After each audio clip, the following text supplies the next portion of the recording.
Okay, so a few years ago, I was watching this Jubilee video. You know what it was called? Is Abortion Murder? Jubilee does those videos where people with opposing views sit down to debate the hottest issues. Great for light viewing. So I was watching this video. Pro-choice and pro-life are facing off. And about halfway through, one of the pro-life women reveals why she's so passionate about this issue.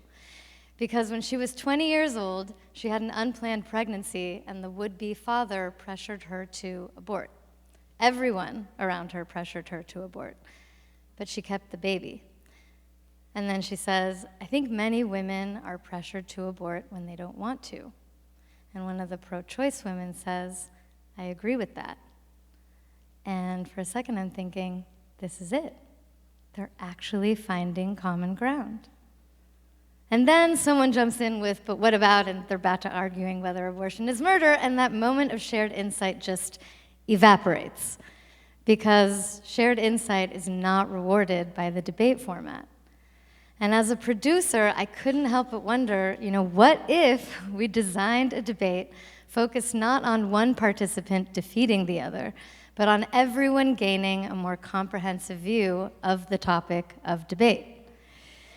Yeah, right? And then I discovered the idea of an anti-debate. So what is an anti-debate? So the term was coined by effective altruist William McCaskill as an alternative to traditional debate, which would focus on seeking truth instead of defending sides. The idea was then popularized by my friend and philosopher Peter Limberg, who imagined how anti-debates could transform the 2020 US presidential election. And I realized that an anti-debate could have transformed that Jubilee video. So I decided to take my hand at creating it. Get it? Take my hand? Okay, so what did I do? So I researched a variety of dialogue and debate practices, from Socratic dialogue to Oxford debate to Bohmian dialogue.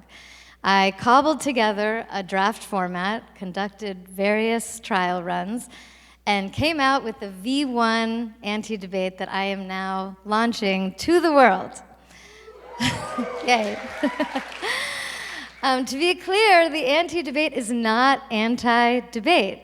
It actually starts out like a traditional debate with opening statements and rebuttals, but then it doesn't end there. Then the difference is that it goes further.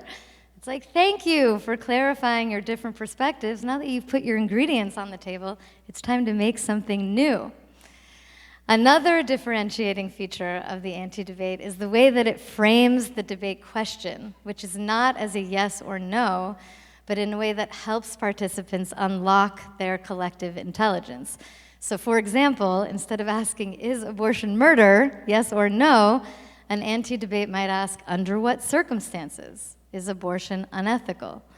Or to use one of the topics at Ignite tonight, a debate might ask, is it bad to make food look good for Instagram? Whereas an anti-debate might ask, to what extent does making food Instagrammable damage our culinary experience and our relationship with reality?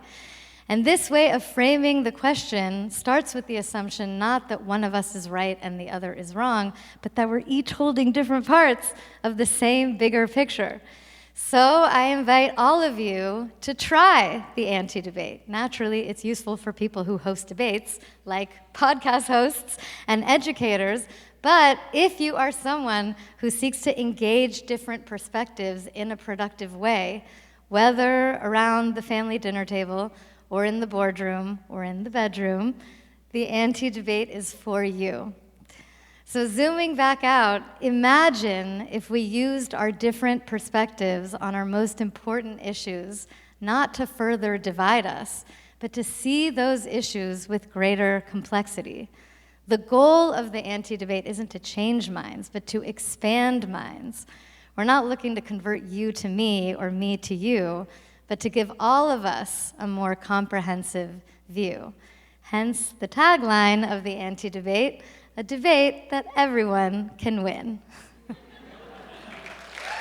Thank you.